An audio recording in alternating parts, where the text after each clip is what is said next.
active, very, very, very good. Sabo round that come out of this gun.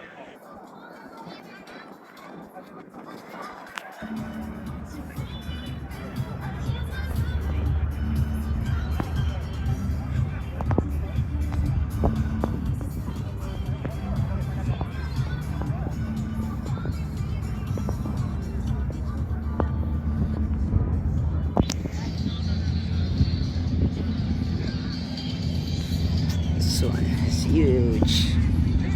I like this one. It's huge. I never seen it, but there's like horns right there. Very tall. Next year, maybe we'll have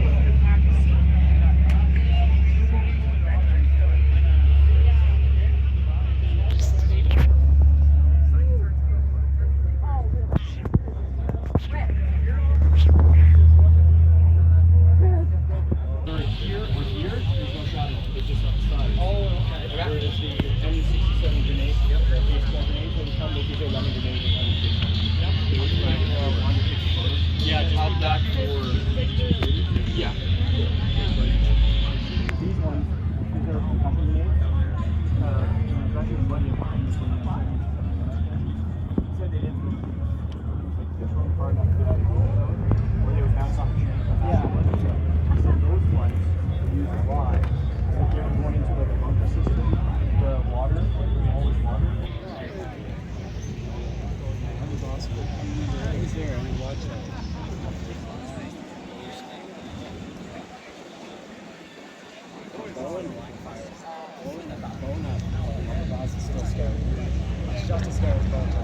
Yes.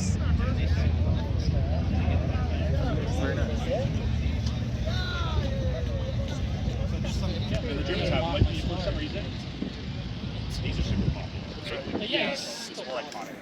So if you watch movies, you'll hardly ever see. I've only seen one movie where they actually. No, that's. Well, most of yeah. Heavy machine guns. Oh yeah, MG42s. and you know, if feeds or something. Huh.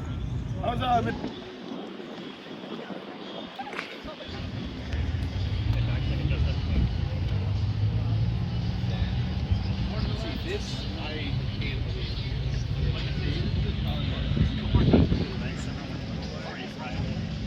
Look inside.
It is also, there was a tents outside for a gift shop.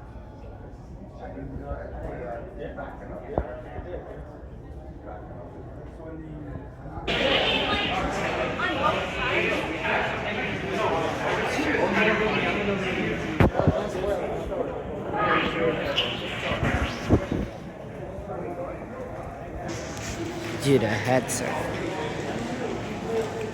Tank destroyer.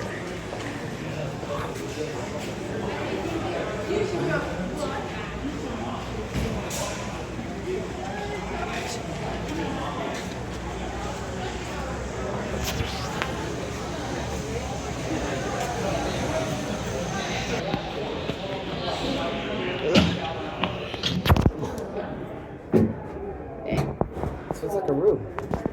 Why is there a keyboard in here? I know, right?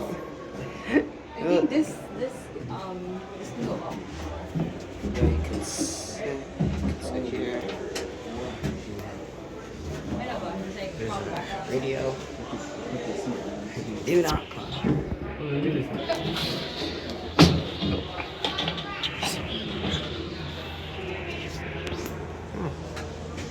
I'm short. I can't see anything. I can see metal.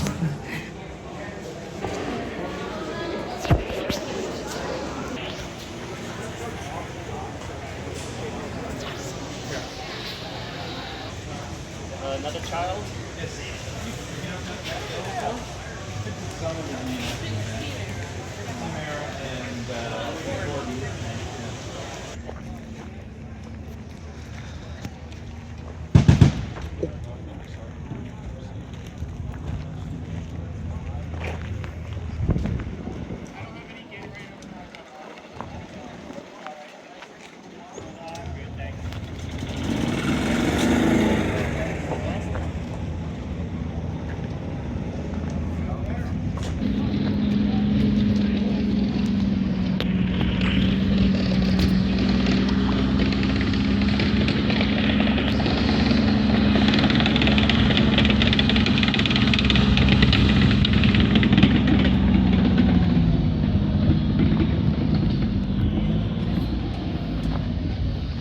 This is I'm a Panther free, I'm guessing.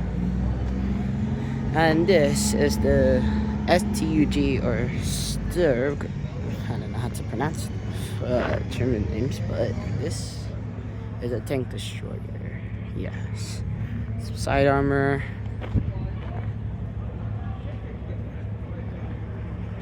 Wow. This one. See the size. See how long it is. It's small. Especially for someone who's 12. Wait, why did I say that? Look at that. There's a machine gun right here. Shield over there.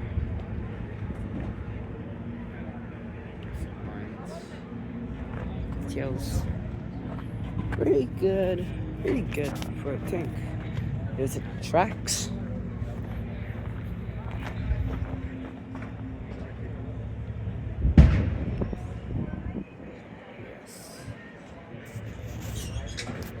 And we got this one's like an APC armored personnel carrier.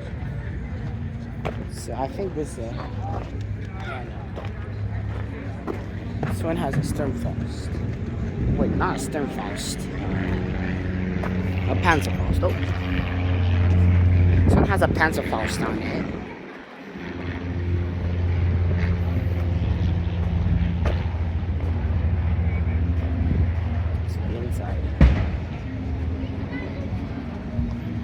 Yeah, you can see the inside. This is a big especially for someone who likes German tanks.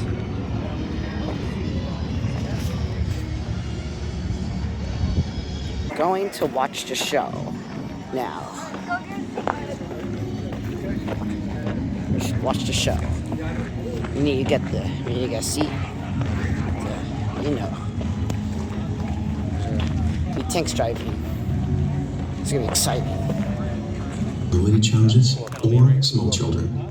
Please respect this seating arrangement and move higher onto the bleachers if possible. Please do not stand in front of the bleachers as this also blocks the view of others. Do not climb over or attempt to cross the fence into the tank arena. Unauthorized entry in the arena will result in an immediate stop of the demonstration. Please do not lean on or hang items over the fence. In an event of emergency, in the arena, you'll see a red flag.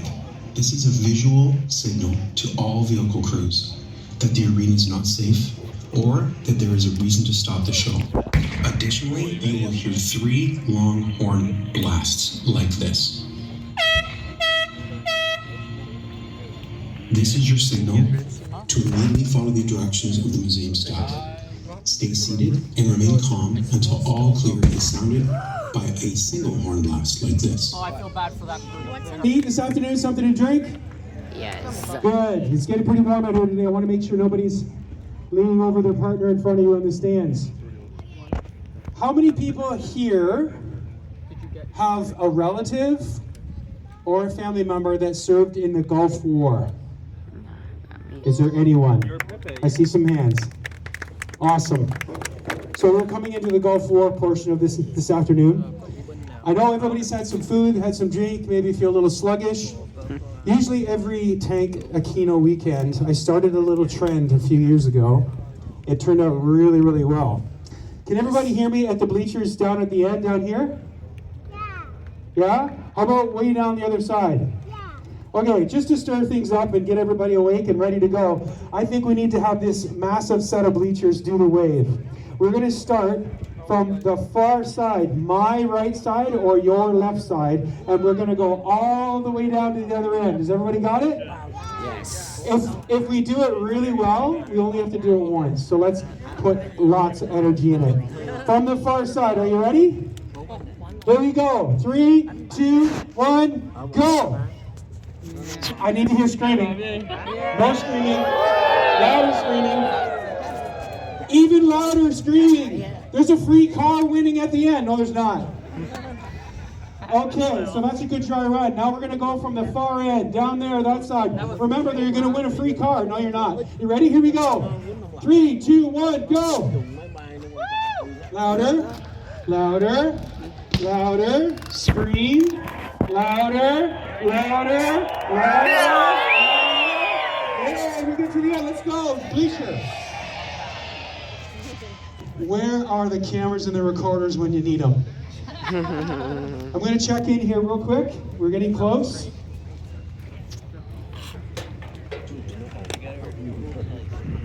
We're about to start the Gulf War. Let me bring out our narrator for the show, the president of the Canadian Tank Museum, Jeremy Lors. Good day, Aquino. How we doing? Very good. Wow. That show this morning was incredible. I've been doing this for over 10 years, and I still get excited every Aquino Tank weekend. Very nice. This finale show of the afternoon, first we're going to start off with our World of Tanks simulated tank battle. Wow. So as you know, our sponsor this year is World of Tanks Modern Armor. Are there any World of Tanks gamers out there? Let me hear you. Yeah, there's some out there. Okay, so what we're going to do to open the show and get things started, you may have already heard a bunch of pops and bangs coming down there from the desert area.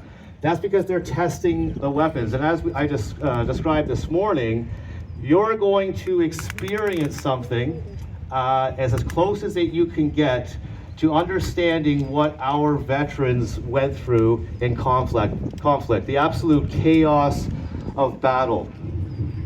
The loud noises, the smoke, the ground will shake, and you will feel the concussion of the guns. So they're testing those weapons. Now, When you came in the gate today, we gave everybody some hearing protection. If you're really sensitive to this, this is where you would want to put that hearing protection in, because it's going to be exceptionally loud. Okay. So, I got headphones. I'm going to bring out the first tank of World of Tanks Battle Royale. We're going to explain how it works, and then we'll bring out the contender. Whoa!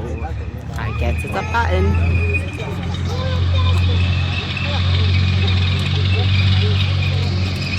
Raggy.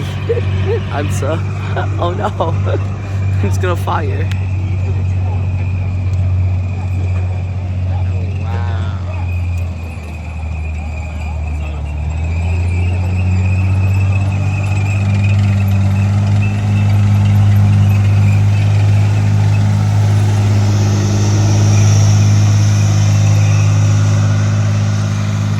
So you may have seen our American M60A3 main battle tank in the opening ceremonies this morning. It's going to be in the Gulf War show. These vehicles did serve with the U.S. Marines in the 1990-91 Gulf War.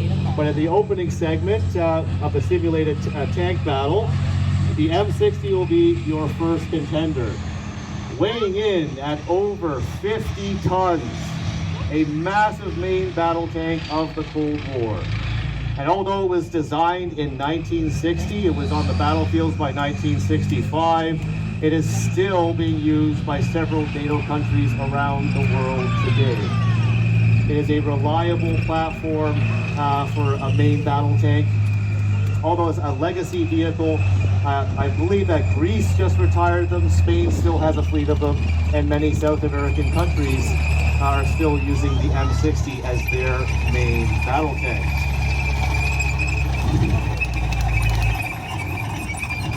So, in World of Tanks Battle Royale, obviously it's compressed into the tank arena, but we're going to have two tanks duking it out here in the arena, and they're going to be firing at each other. They'll be maneuvering, it'll be fast, it'll be loud. But the fire, they're not actually firing around. This is a bit of a movie trick. I know we're using real firearms and real cannons in some of the reenactments. It's a very safe pyrotechnic. It's an oxygen propane mix with an electronic circuit board that makes definitely a muzzle flash and then a loud bang. So you can see that the M60 crew is pointing well away from the narrator. You guys ready? And we're going to do some simulated fire for you so you know what to expect during the battle. M60, fire.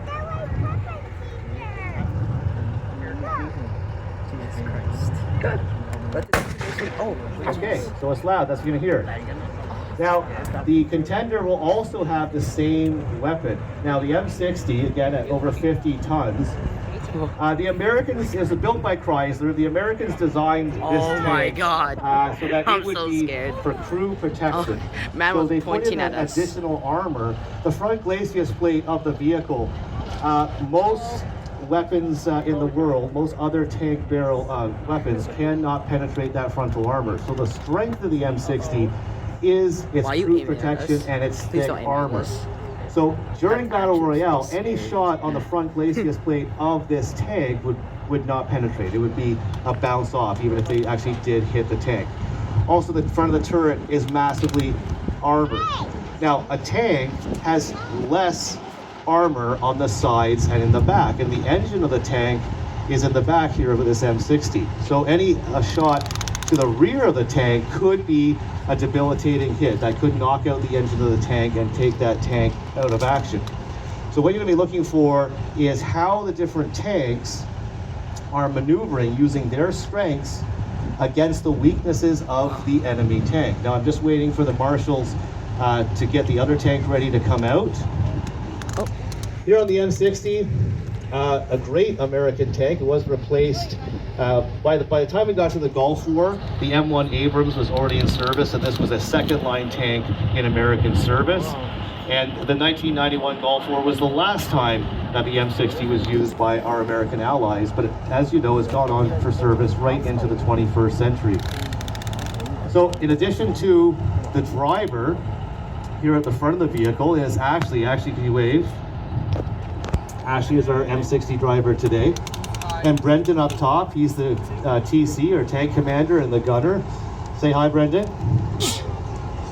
So he also goes on the M60 that they have a commander has a cupola up there, and it is also a mini turret that turns, and he has a 50 caliber machine gun. Now, it will not be firing during the simulation, but that just shows you that the tank was designed with that extra bit of firepower for infantry support. It has a coaxial machine gun, and it has the NATO standard 105 millimeter main weapon, and that was a standard throughout NATO, most countries in NATO in the Cold War.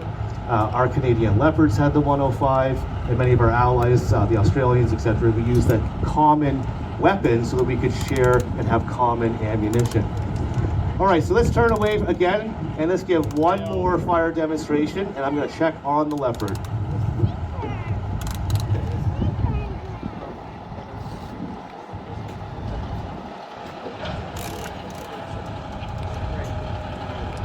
The turret spins really kind of fast.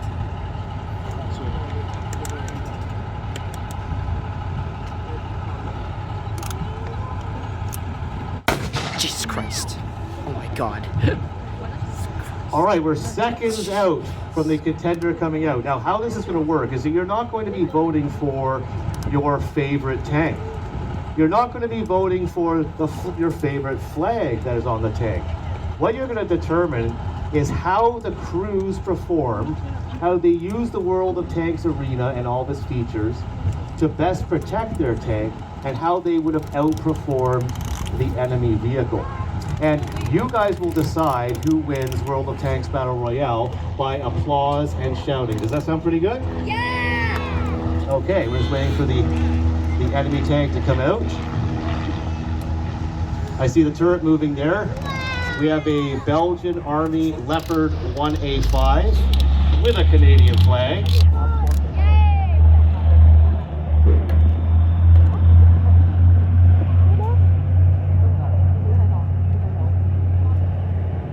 Very fast. Now the Germans, in the post-war period, the Germans continued to design tanks in Western Germany. And once Western Germany was folded within the family of NATO, they decided to start producing this tank, which is known as the Leopard 1. It is considered one of the fastest main battle tanks that was ever produced. It was used by many nations, including Canada. Canada just retired its last Leopard 1 tank in 2017, had deployed Leopard 1 tanks in 2006 to Afghanistan before we converted over to the Leopard 2. Still used by 14 NATO nations. And unfortunately, what we're seeing in the world today is that this model, Leopard 1A5, 250 of them were sold to Ukraine, and we can see these Cold War tanks, being used on the battlefield today. So, interesting times in world history when your museum artifacts are now also telling a contemporary story that you're seeing in the news every day. So, the Leopard also shares the same main weapon.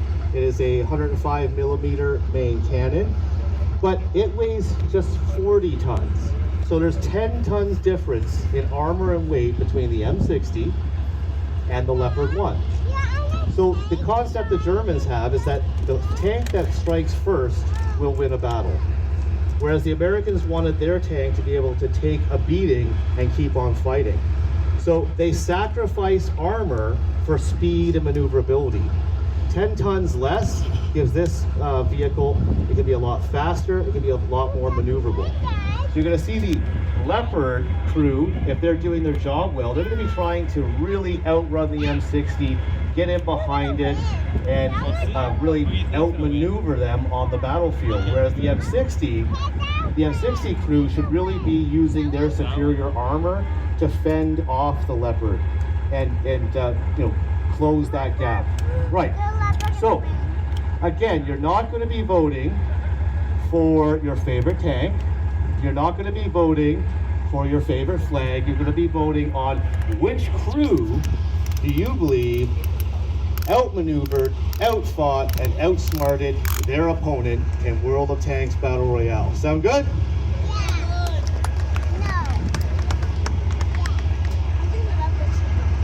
I'm going to be narrating from a safe distance. This is going to be very quick, very fast, and very loud. And then following Battle Royale, we're going to get right into the Gulf War reenactment.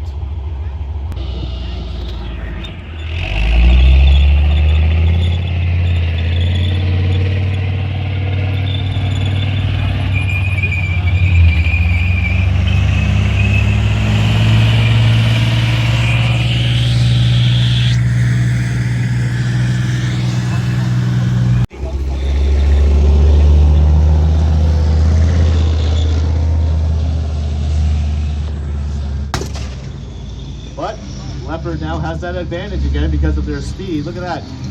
M60 is trying to aim at the Leopard but cannot depress their gun on the rear deck of their MBT. Leopard now pivoting with their frontal armor towards the M60 in a good position, but too little too late. The M60 has gotten to behind the hill. I'm going to give them one more round and then bring them out front. Shot by the M60.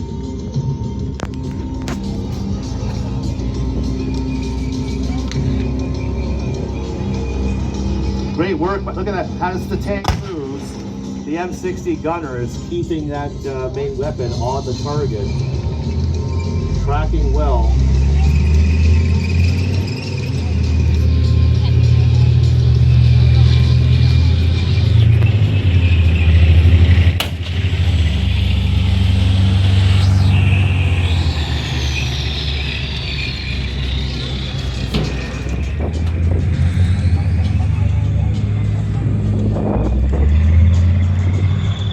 This is the final firing position. Leopard's really exposed out there, not really behind the hill.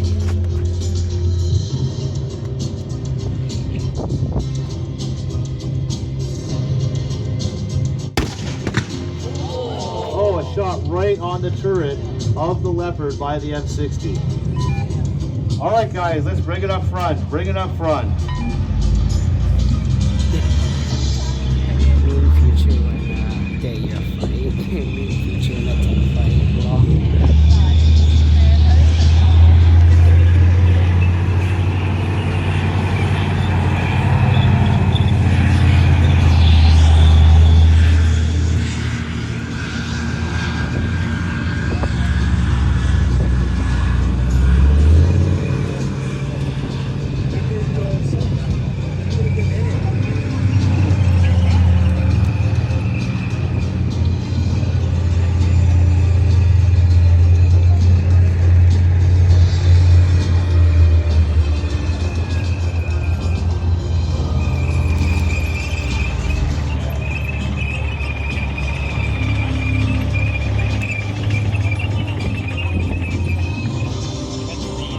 Now, Aquino Tank Weekend each year is a Battle Royale tournament between these two crews and these two tanks. Friday on VIP Day, the M60 came out with a surprise win against the Leopard. So with three rounds for the whole weekend, it's currently M6 expectation that they would see any enemy on this front. The enemy, as far as they know, is far, far away. They'll be expecting them possibly coming out of Saudi Arabia. Now they did have some elite troops. They had the Republican Guard, but the vast majority of Saddam Hussein's troops were conscripts. Many of them were months behind in even getting paid, so they were forced to be away from home, serving in the Iraqi army with little funds, poor rations. So here you can see that the officer is discussing the defensive position.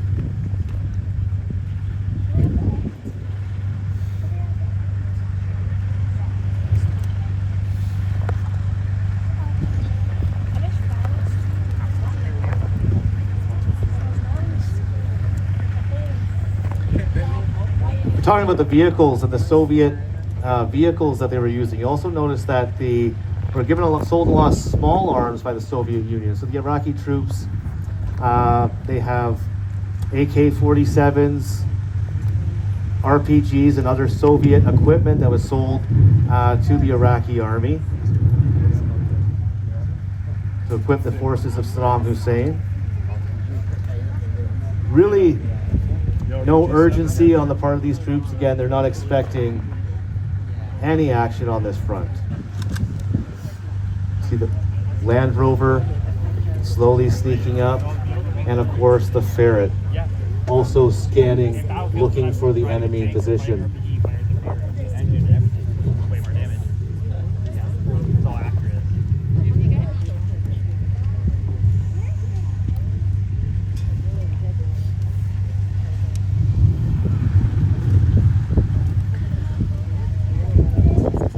Sneak and peek, you see the Land Rovers put themselves behind a position. They're now observing the Iraqis. Ferret's just peeking over the hill to have a better look.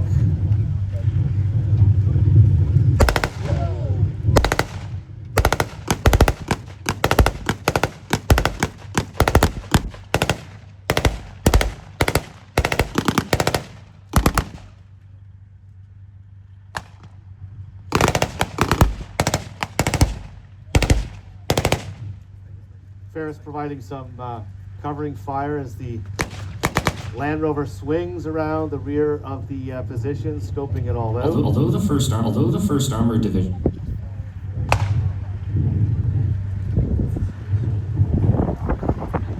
Notice the Land Rover too is also dropping colored smoke because they want to let their air power know where the Iraqi position is. So they stuck around the rear of the enemy position.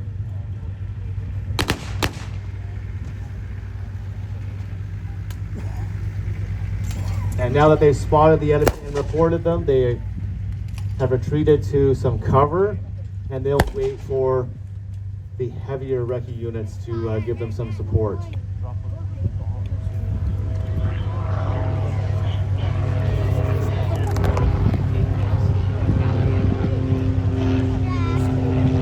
So light recce in place, and now you see the Scorpions come out, the heavier reconnaissance vehicles.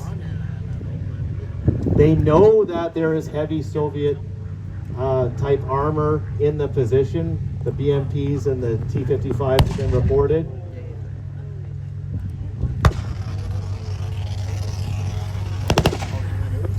Although the 1st Armored Division's 1,350 vehicles could not talk to each other over the radio, each individual vehicle was full of chatter over the internet. Other reconnaissance elements reported contact with the enemy. Tank crews used their superior training, technology, and focus to each destroy the enemy.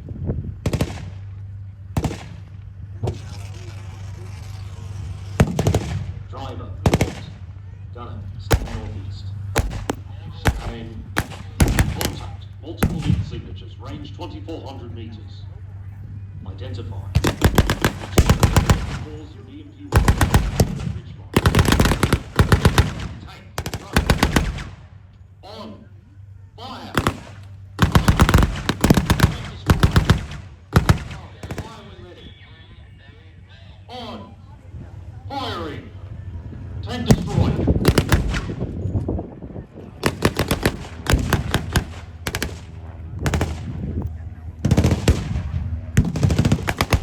Now the British anti-tank unit has entered the field.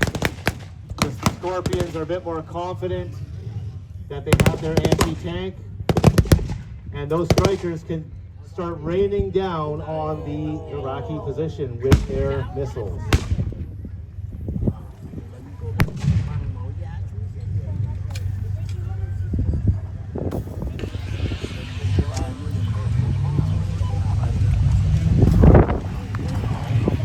So now why the Iraqis are under fire from the British anti-tank element, the Scorpions are moving up.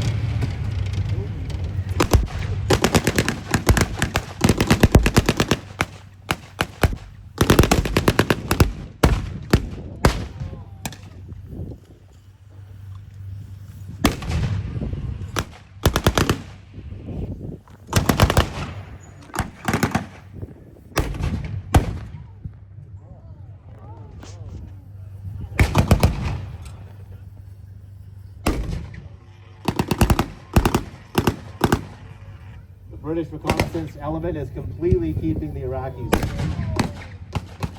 And here come the Americans to support. The reconnaissance has arrived.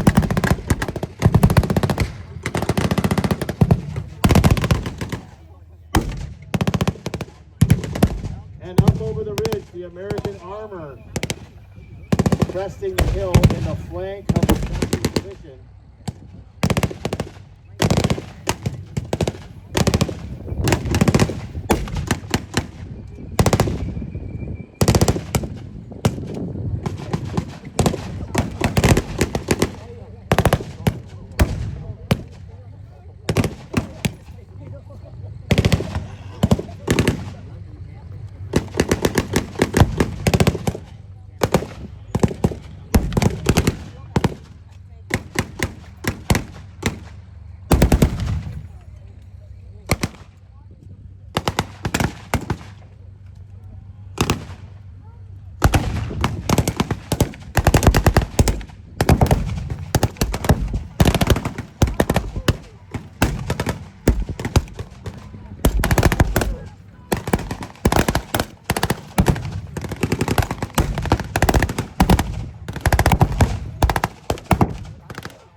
Seeing the futility of the situation, many Iraqi fighters began to throw down their weapons and raise their hands in surrender. To end all further resistance and reduce casualties on both sides, the British forces wasted no time closing the gap.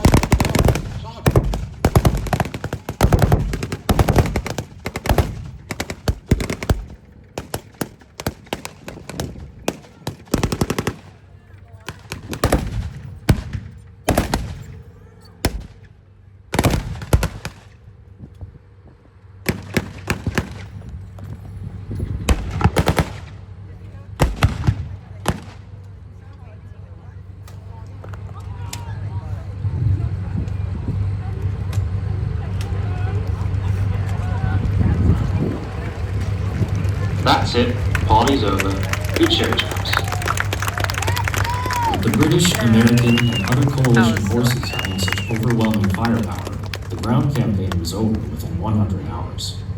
While coalition losses were relatively low at 292 dead and 776 wounded, Iraqi losses numbered in the tens of thousands, many of whom surrendered with minimal resistance.